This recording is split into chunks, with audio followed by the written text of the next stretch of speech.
Naro, can you tell us about yourself and about your work?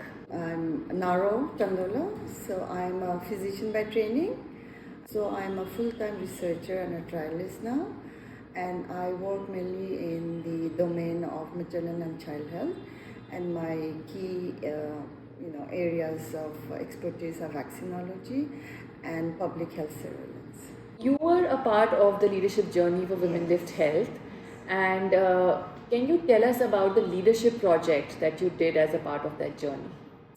So my leadership project was something that was like really close to my heart, and I had seen a lot of young, bright, intelligent women who at the prime of their career had to leave their jobs because of other commitments or primarily childcare needs. And I felt very strongly that through my leadership project I would try and create a conducive work environment for new mothers who come back to the workforce. What role do you think can institutions and organizations play to create that conducive environment, to provide that support to these young mothers as they're coming back? Interestingly, when I went into this leadership project, I felt that the best thing for these new mothers would be to create an independent kind of a room where they could, breastfeed, they could spend some time with their babies, and I thought that would really help them.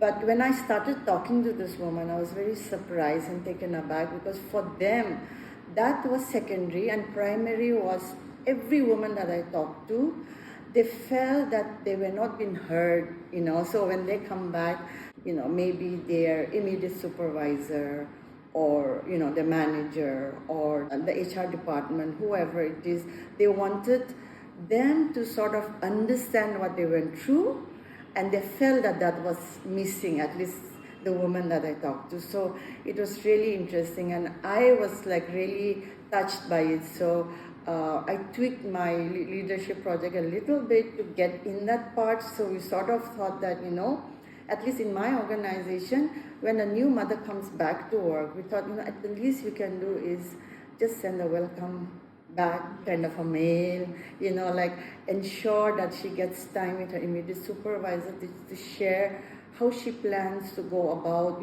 like when she's coming back to work, how she wants to ease into that work.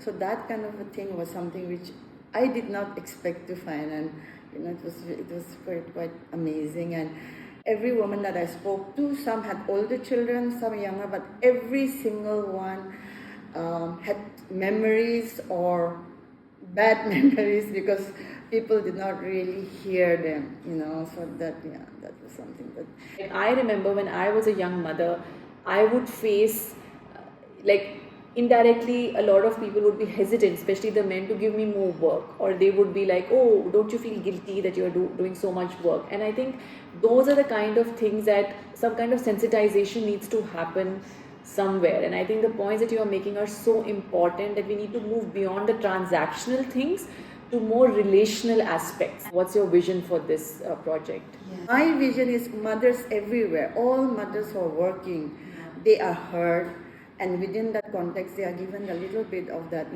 like support and guidance, so they can reach their rightful place, wherever they're supposed to reach, their leadership places.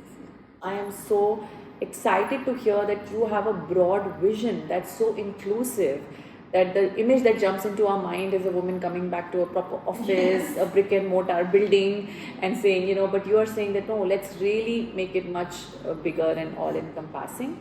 Do you think women can be those agents of change within their institutions, and can that be a viable pathway to bring about these changes? Absolutely, and I think women are the ones that's going to bring about those changes. And I think I speak for the entire cohort when I say that, we've been transformed, we've been empowered, we've been inspired. And I think now is the time for us to go and, empower and transform other younger women.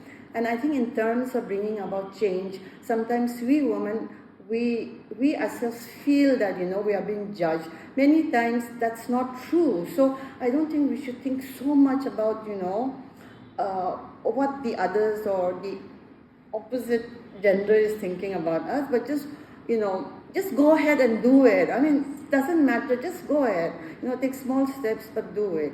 Really been transformed by this incredible journey, and that's the message that I give to every single woman that I meet. Just do something. Just don't say it. So, yeah. Oh my God, I could hug you right now. I could start crying because this is so powerful. It's hard to put these things because we are always pushed to make a business case. What's your return on investment? And but when you talk like this, I'm like, this is what you need. You inspire a woman.